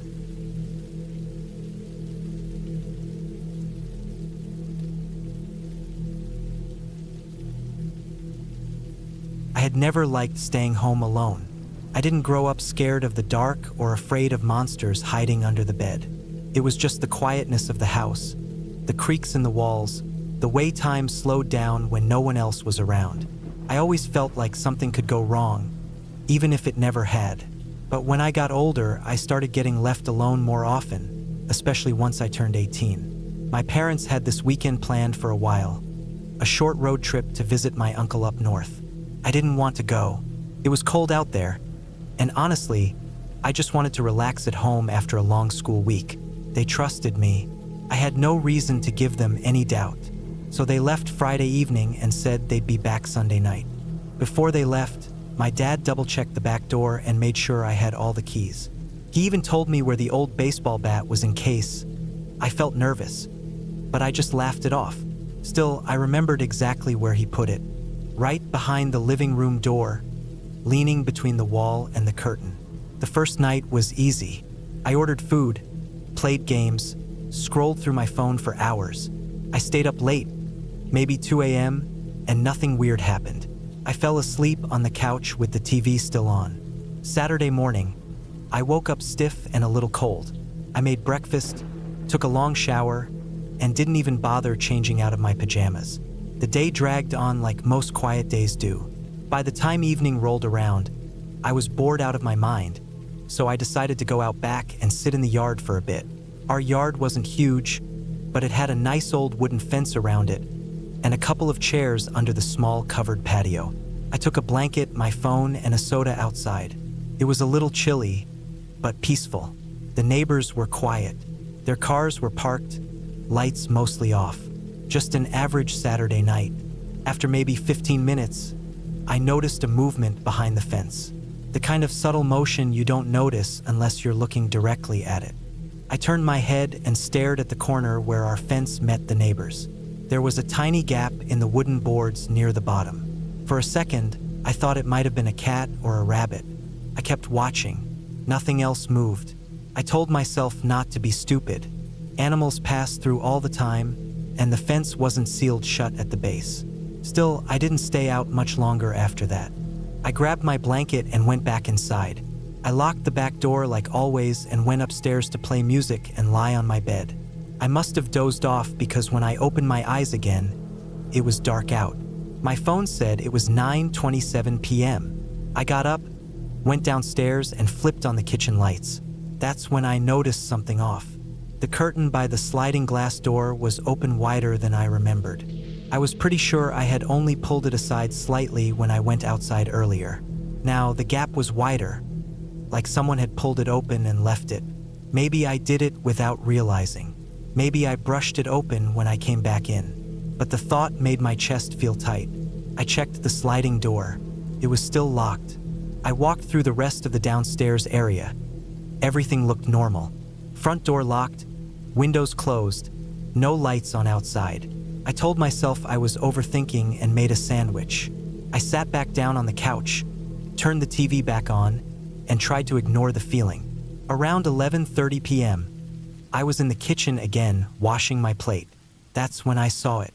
In the backyard, right near the fence line, someone was standing. Just still. Not walking, not crouching. Just standing near the fence, half hidden by the shadow of the corner. I only caught the shape of them because the neighbor's porch light was on and it gave just enough light to outline the figure. My heart started racing. I turned off the kitchen light, crouched down slowly, and peeked again. The figure was gone. I stayed low and crawled into the living room. My phone was on the coffee table. I grabbed it and walked upstairs quickly but quietly. From my room upstairs, I could see part of the backyard. I turned off my bedroom light and pulled the curtain to the side. For a long time, I didn't see anything. I stared so long I started blinking more just to keep my eyes from burning. Just when I started thinking I'd imagined it, I saw movement again. The same spot. A man. This time I could tell it was a man because of the build and the way he stood, tall, kind of stiff, and slowly leaning side to side like he was shifting his weight. I stared for maybe 10 seconds before he turned and walked away. Fast. Not running, but a quick, steady walk straight down the fence line and out of view. I don't know what scared me more. Seeing him there, or seeing how fast he left once he realized he'd been spotted. I didn't sleep much that night. I left my bedroom light on and sat in the corner of the room with the baseball bat beside me. I kept my phone charged and the emergency number open on the screen. I didn't call yet. I couldn't explain what was wrong. Just a guy in a yard who could have easily been a neighbor, right? Morning came and the feeling didn't go away. I stayed alert, checked all the doors and windows again, even called my mom to ask when they'd be back. She said they were leaving early evening and should be back around 9 p.m. I didn't go outside again. I stayed mostly in the living room, facing the back door, phone in hand, eyes on the fence. Hours passed with nothing. No movement, no sounds. I kept waiting. Just before it got dark, I decided to close the curtains over the glass door completely. As I walked up to them, I noticed smudges, faint streaks on the glass. Not fingerprints exactly, but as if someone had lightly leaned against it or pressed something soft and greasy against the surface. It was too high to be from a pet, too wide to be from a hand. That did it. I called the non-emergency number and reported a suspicious person possibly prowling around the neighborhood. They said they'd send someone by to check the area. I felt stupid saying it out loud, but I didn't care. I wanted someone to come by, even if it was just to make me feel less paranoid. Patrol car did come. I watched from the upstairs window. They drove slowly past the house, paused by the curb, and shone a flashlight briefly toward the backyard. Then they moved on. That was it. The sun went down. I turned on every light in the house and closed every curtain, every blind. I even pushed a chair in front of the back door. Not that it would help much, but it made me feel better. At 8 p.m., I heard something, faint like a light tap or a knock. It came from the side of the house. Not the front door, not the back door. One of the side windows, probably the one near the laundry room. I froze. Then it came again. A soft tap. Then nothing. I stood up, grabbed the bat, and crept toward the hallway. The window was too high to see through without getting really close. I waited in the hallway, holding my breath, listening. Then came a new sound, lighter, like footsteps on grass, moving toward the back. I hurried back to the living room, dropped to the floor, and peeked through the bottom of the curtain. Nothing there. I waited a few minutes. Still nothing. I decided to check the front camera on my phone. We had an old doorbell camera my dad installed a year ago. It wasn't the best, but it had a live feed. Pulled it up. The video showed the driveway, our short walkway, and part of the front yard. Empty. No cars, no people. Then something caught my eye. The fence gate was open, just barely, swung inwards an inch or two. My dad always kept it latched shut. It wasn't windy. That's when I made my decision. I called 911. I told them someone had been around my house for 2 nights, that I thought they were trying to break in. I told them about the figure in the backyard, the tapping, the smudges on the door. They said to stay inside, stay somewhere safe, and an officer would be on their way. I hung up and backed into the hallway with the bat in my hand. I heard my own breathing louder than anything. I kept glancing at the windows, waiting for some noise, something to move. 10 minutes passed. Then came the sound of the back gate creaking open again. I held my breath. Footsteps, not soft, heavy and quick across the backyard. Then hard, sharp bangs on the glass door. 3 of them, fast, followed by nothing. I didn't move. I didn't breathe. My legs felt locked in place. Another bang. I heard the chair I pushed in front of the door scrape slightly. I gripped the bat tighter and took a step forward just as red and blue lights flashed through the windows. Sirens. The guy must have seen them coming because the banging stopped instantly. I peeked through the curtain again. He was running back through the yard, past the fence, into the dark. Gone. The officer came to the door. I opened it only when I saw his badge and flashlight. He checked around, took my statement, and said they'd patrol the area for the next few hours. My parents came home less than an hour later. I told them everything. My dad looked shaken. He checked all the locks, installed 2 more the next day, and added cameras around the fence and backyard. We never found out who it was. Nothing was stolen. No damage, no break-in. Just someone watching, waiting, testing. I didn't stay home alone again for a long time after that. I still think about those nights, especially the way he knocked.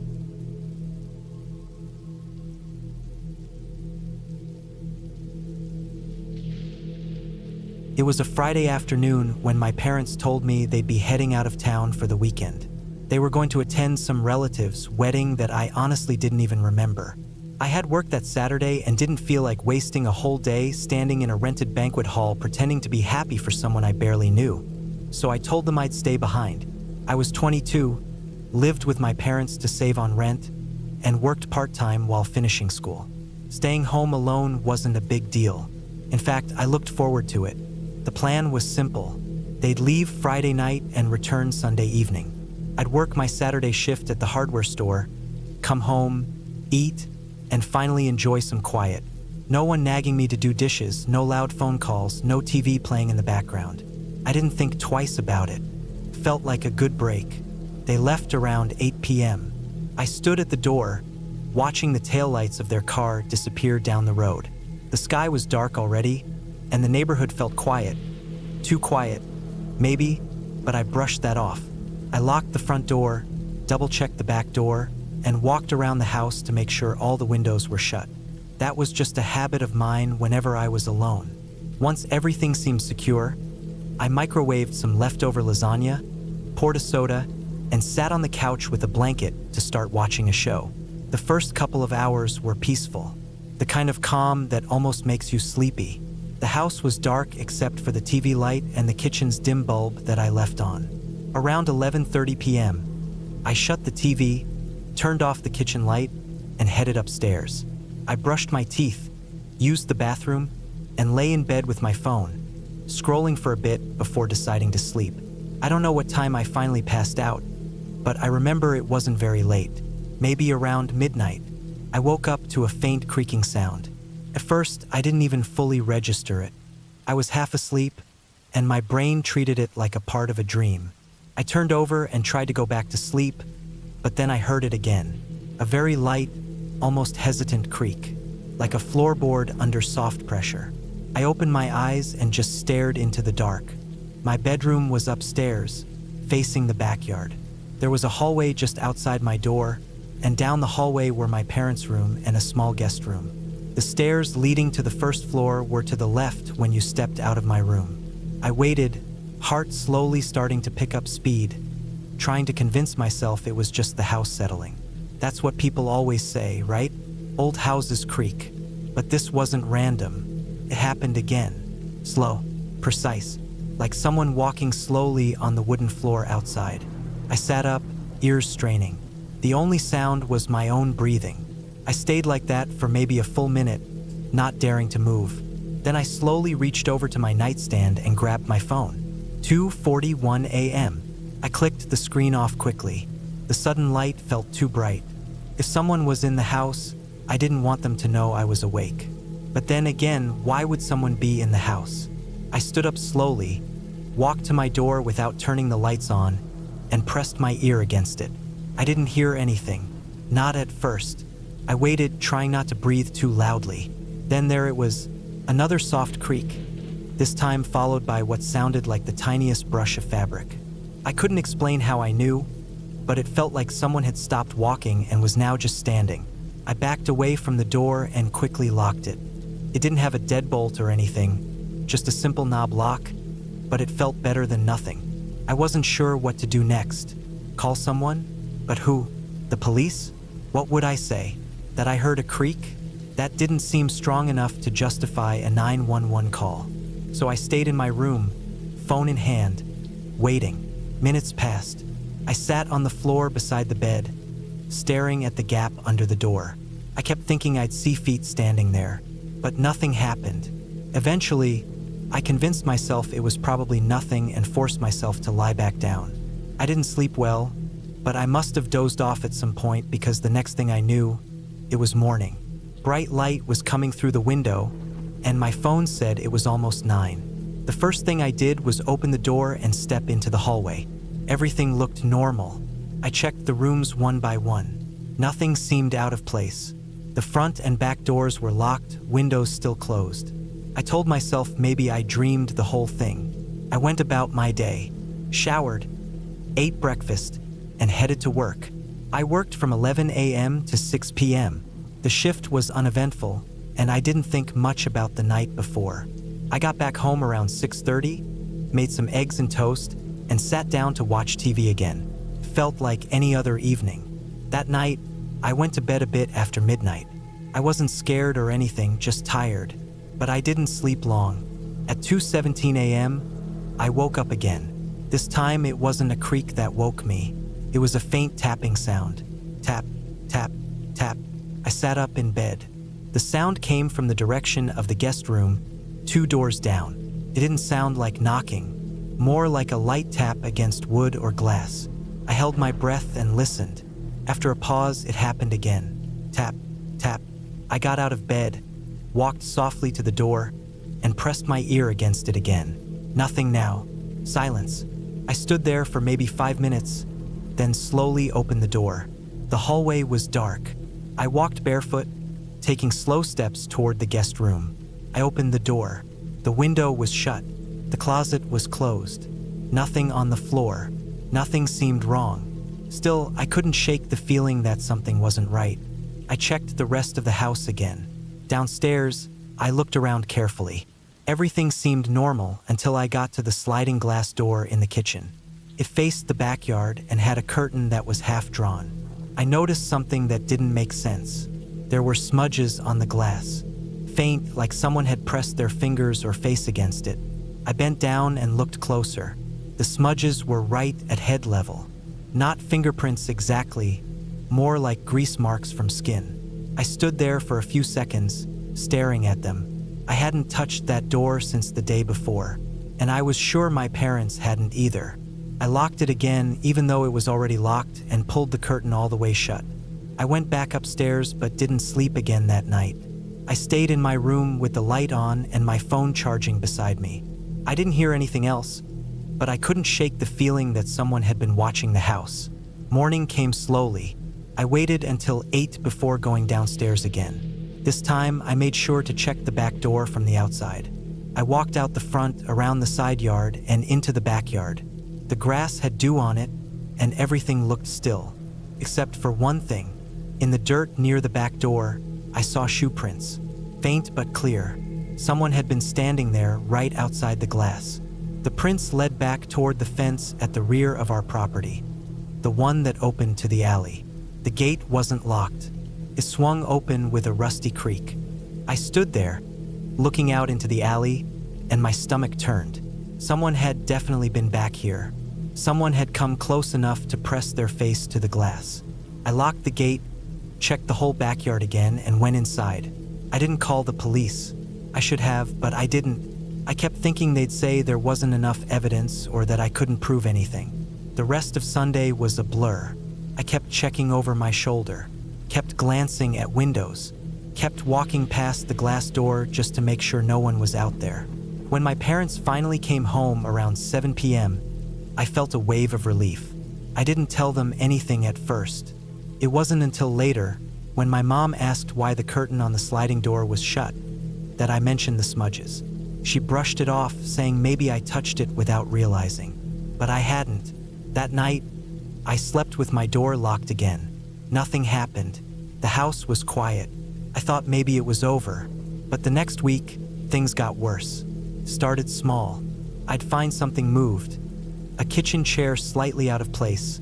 A cabinet open that I knew I'd closed. Then one afternoon, I came home from school, and the window in the guest room was open. Not all the way, but cracked enough to notice. My mom swore she didn't open it. My dad said maybe it didn't shut right. I didn't believe either of them. 2 nights later, I was home alone again.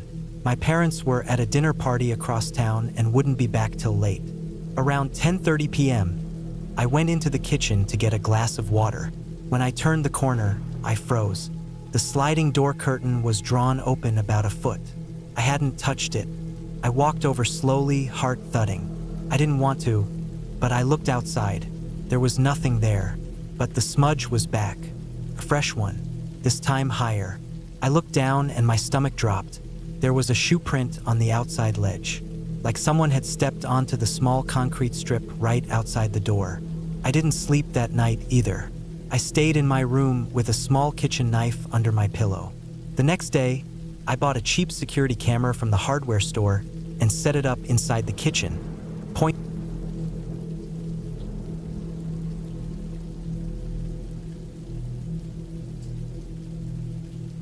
It started on a Thursday night in mid-November. The air outside had that cold, dry bite to it, the kind that makes your skin itch and your nose run a little. My parents were flying to Ohio for my uncle's surgery, and I was staying home alone for the weekend. I was 23, old enough, sure. I'd lived on my own before for a while in college and even for a few months afterward. But since moving back home to save money, I'd gotten used to having people around, even if we didn't talk much. Just knowing someone else was in the house gave a kind of comfort that I didn't fully appreciate until it was gone. The house wasn't anything special. Just a typical suburban one-story in a quiet neighborhood that looked identical to all the others.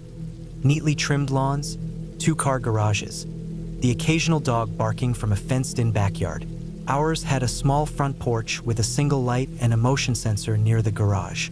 The backyard was fenced off by a tall wooden barrier with a gate that never quite latched right. There were 3 bedrooms, 2 bathrooms, and a living room with windows that faced the street. They left around noon. I spent most of the day lounging. Ate some leftover pasta, watched a movie, scrolled through my phone for hours. Normal stuff. I didn't even realize how quiet the house had gotten until the sun dipped low behind the trees, and I noticed how dark the corners of the room looked, even with the lights on. I turned on a few more lamps, even though I didn't really need them. Just made the place feel more lived in. Around 8 p.m., I remembered the trash had to go out, so I stepped into the garage, opened the side door that led to the outside bins, and dumped the bag. When I came back in, I noticed that the garage light had flickered a little before turning off. I made a mental note to check the bulb later and went back inside. I locked the front door and checked the sliding glass door in the kitchen. Locked. I turned the deadbolt too. That was always my routine. I didn't mess around with safety. I stayed up late watching YouTube videos and playing some dumb clicker game on my phone, the kind that wastes hours before you even realize what you've been doing. At some point, I paused and looked at the time. It was 1:14 a.m. I decided to shut everything down and go to bed. I double-checked all the locks again. Front door, kitchen door, garage. Lights off. I went to the bathroom, brushed my teeth, then climbed into bed and pulled the covers over me. The sheets were cold, and I wrapped them tighter around myself. That kind of cold that settles in your bones even though the heater's running. Took me a while to fall asleep. I don't know why, just couldn't get comfortable. Every little noise seemed louder than usual. The hum of the fridge, the wind tapping tree branches against the window, even the creaking of the wooden floor as it settled under temperature changes. All of it felt sharper. It took at least an hour, maybe more, but eventually, I drifted off. I woke up sometime in the night. It was still dark. No idea what time it was, but something had jolted me up. Not like a nightmare, but more like that weird sixth sense you get sometimes when something feels off. I lay there for a while, staring into the shadows on my ceiling, trying to figure out what was wrong. I didn't hear anything at first, just the faint sound of the heater cycling on and off. Then I heard it, a short, quick sound. A shuffle, like something rubbing against fabric or the slow dragging of something across carpet. Very faint, but definitely not imagined. I told myself it was probably the house shifting, or maybe something outside, a raccoon on the roof or in the trash. I tried to ignore it, but then it came again. This time closer. This wasn't outside. I sat up in bed and held my breath. Nothing, just silence. I stayed like that for a full minute before slowly getting out from under the covers. My phone was on the nightstand. I grabbed it and turned on the flashlight, holding it low to avoid blasting my eyes. I walked out of the bedroom, checking the hallway, still and empty. I made my way to the living room and aimed the light toward the front windows. Everything looked normal. No movement outside. The curtains swayed a bit from the heater vent, but nothing else. Then I noticed something strange. The curtain in the kitchen was slightly open. I always pulled that shut at night. Always. I walked slowly toward it. The flashlight in my hand was trembling a little. Not enough to be obvious, but I felt it. I reached out and moved the curtain back, just enough to peek. The sliding door was still locked, but there was something on the glass. A smudge, a smear. It looked like a fingerprint, but more than one. Several, actually, like someone had pressed their hand against the glass and slid it slowly downward. I stared at it for what felt like forever. Eventually, I shook myself out of it and checked the lock again. Still locked tight. I turned on the porch light outside. Nothing there. Just the backyard, still and quiet. The wooden fence casting long shadows. No footprints. No sign of anyone. I cleaned the smudge off with a dish towel. Told myself I'd probably just missed it earlier. Maybe it was already there. Maybe I leaned against the glass earlier without realizing. That's what I told myself. But I couldn't shake the feeling. I stayed up the rest of the night. I sat on the couch, phone in one hand, a kitchen knife on the coffee table in front of me. I didn't turn the TV on. Just sat there listening, staring at the front door, the hallway, the kitchen, waiting for something to move. Nothing did. When the sky finally started turning gray and the sun pushed through the blinds, I felt like I could breathe again. I got up, made some coffee, and tried to shake the fog from my brain. I told myself I was being paranoid, that I'd gotten myself worked up for nothing. By noon, I felt almost normal again. The sunlight helped. I opened some windows, let the air in, played some music. The tension started to fade. Still, I kept checking the locks every hour or so just to be sure. That night, I went to bed earlier, around 11. But sleep didn't come easy. Around 2 a.m., I woke up again. This time, I didn't hear a noise. I felt something. It was cold. Much colder than it should have been. The heater was running. I could hear it, but the air felt different. Still heavy. I sat up, my skin crawling with that sick feeling you get when you're being watched. I looked toward my bedroom door. It was open. I always closed it before bed. I got out of bed slowly. This time I didn't use the flashlight. I didn't want to make myself a target if someone was actually in the house. I crept down the hall, staying low. Everything was dark, but I knew the layout. I passed the bathroom, turned the corner toward the living room. That's when I saw it. The front door was cracked open, just an inch, barely noticeable, but I knew I locked it. My stomach dropped. I crouched near the kitchen counter and reached slowly for the drawer with the knives. Quiet as possible. I grabbed the biggest one I could find and held it close. I waited. Every second felt like a minute. I couldn't hear anything. Not a sound. No footsteps. No breathing. Nothing. I finally stood up and moved toward the door, heart pounding so hard I could feel it in my throat. I pushed the door shut, locked the deadbolt, and backed away. Then I checked every room in the house. Closet, laundry, bathrooms, under beds, inside cabinets. Nothing. But I didn't sleep again that night. The next morning, I called off work and drove to the hardware store. I bought new locks, a security bar for the sliding door, and a couple of battery-powered cameras. I installed everything by noon. Every door, every window. That night, I sat in the living room again, knife on the table, phone open to the camera app. I watched the feeds until my eyes burned. Around 3 a.m., one of the cameras pinged. Backyard motion. I opened the app, heart racing. The footage loaded slowly. When it finally came up, all I saw was darkness. Then movement. Just a shape, low, slow. Person. Dressed in dark clothes. I couldn't make out a face. They moved along the fence line toward the back gate. Then the feed froze. By the time I got outside with a flashlight and knife, they were gone. But the gate was open. Not broken. Not forced. Just open. The next morning, I filed a police report. They took it seriously, said they'd patrol the area, told me to stay inside at night and keep everything locked. That was all they could do. I didn't sleep again for 3 nights. My parents came home on Sunday afternoon. I didn't tell them everything, just that someone had been creeping around the yard and that I installed cameras. My mom looked worried. My dad looked pissed. They talked about getting a dog. I told them it might help. That night, I slept in my room with the door closed, locked, knife under the bed. Nothing happened. It's been months now. Nothing else has occurred. But I still check the cameras every night. I still get up when I hear a noise, even if it's just the wind.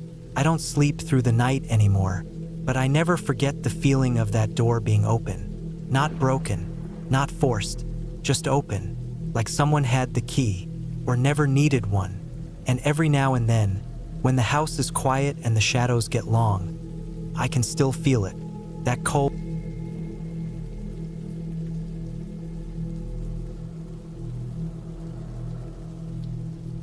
It was early December when it happened, and the cold had just started to properly settle in. I remember that week because it had rained almost every day, and the days felt shorter than usual, with the sun barely showing itself before disappearing again. I was 20 years old at the time and still living with my parents in a quiet suburban neighborhood about 40 minutes outside the city. Nothing exciting ever really happened there. Most houses looked the same. Wide streets, trimmed lawns, picket fences, and that sort of thing. Calm place, peaceful, boring even. My parents had planned a short weekend getaway to celebrate their anniversary. Just 2 nights. They had been talking about it for weeks. They were going to this small lake house resort about 2 hours away, and they seemed really excited to get some time for themselves. I didn't think much of it. I had stayed home alone before. They left Friday morning and said they'd be back by Sunday evening. My younger sister was at a school trip that weekend, so it was just me at home. I had no problem with that. In fact, I was looking forward to it. The whole house to myself. No noise, no one bothering me. I had plans to watch some shows, maybe order a pizza, sleep in. Friday was normal. I woke up late, around 10 a.m., and just lay in bed for another hour scrolling on my phone. Eventually, I got up, took a shower, and made myself some eggs and toast. It was still raining outside, that soft, steady kind of rain that never really lets up but doesn't come down hard either. The sky was gray, and everything outside looked washed out. I didn't mind the weather. I actually liked it. The sound of rain hitting the roof always made the house feel cozier somehow. Around noon, I went downstairs and made some coffee. I remember standing in the kitchen, staring out the big window above the sink. You could see most of the backyard from there, the wooden fence, the patch of dead grass, the old swing set we never used anymore. It was quiet. I had my headphones in, music playing, just zoning out. Nothing felt weird. Not yet. The rest of the day passed slowly. I didn't really leave my room much.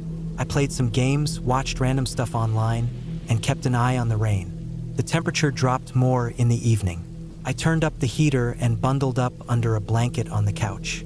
That night, I had microwave mac and cheese and a soda. Around midnight, I went to bed. I didn't sleep well that night. Not because anything happened, just one of those nights where your body's tired, but your brain won't shut off. I tossed and turned a lot. I must have fallen asleep around 2 or 3 a.m. The rain hadn't stopped, and I could hear the wind picking up too. Sometimes it rattled the old tree outside my window. Nothing unusual. Saturday morning, I woke up later than planned. It was nearly 11 a.m. I remember checking my phone and seeing a few texts from my mom, just asking if everything was okay. I replied back and told her all was fine, no problems. Then I got up and went downstairs. It started to feel off sometime in the early afternoon. I had been sitting in the living room watching a movie when I noticed something outside the front window. A car drove by really slowly. It wasn't a neighbor's car. I knew that much. Our neighborhood didn't get much traffic, especially not cars driving like that. Creeping along, almost stopping. It was a dark-colored sedan. I didn't catch the plate. Kept moving, eventually disappearing down the street. I didn't think much of it at first, just figured someone was lost or looking for an address. But then, not even 20 minutes later, the same car came by again. This time, it didn't just drive past. It stopped across the street, just sat there, engine running, facing my house. I could see the headlights through the rain. They stayed parked there for maybe a minute, then slowly pulled off again and vanished. That gave me a strange feeling in my gut. Not fear exactly, but unease. I told myself again it could be nothing. Maybe someone waiting to pick someone up, or a delivery car trying to figure out directions. Still, I paused the movie and locked the front door, just to be safe. I even checked the back door too. Everything was locked. I told myself to relax. By 5 p.m., it was already getting dark outside. I turned on most of the lights in the house. The rain was heavier now, and the wind sounded louder. I made a frozen pizza, burned the edges, and ended up eating most of it anyway. I wasn't really hungry. My stomach was tight for some reason. Then the power went out. It was around 7 p.m. when it happened. I was sitting in the kitchen scrolling through my phone when suddenly all the lights went out, along with the TV, fridge hum, everything. Just silence, except for the rain and wind outside. The house was suddenly darker than I expected. I grabbed my phone flashlight and stood there for a moment, unsure what to do. Power outages weren't super common, but they happened sometimes during storms. I went to the fuse box in the garage to check, but nothing seemed tripped. Just dead power. I checked outside through the front window. Every other house on the street still had their lights on. That's when my unease turned into real anxiety. Why was it just our house? I texted my parents, but the message wouldn't send. No signal. That felt wrong too.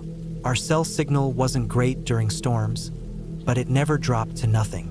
I went upstairs to check if it was just my phone. Still no bars. No internet either. Back downstairs, I started hearing things. It started as soft thumps. At first, I thought it was the house settling, but then I heard what sounded like footsteps on the back deck. Slow and careful, like someone was trying not to be heard. I froze. I turned off my flashlight and crouched near the kitchen wall, trying to stay out of sight. The rain was still coming down hard, but I was sure I heard it. Footsteps. A few soft creaks of the old wood boards. I waited there, heart pounding, barely breathing. After maybe a minute, it stopped.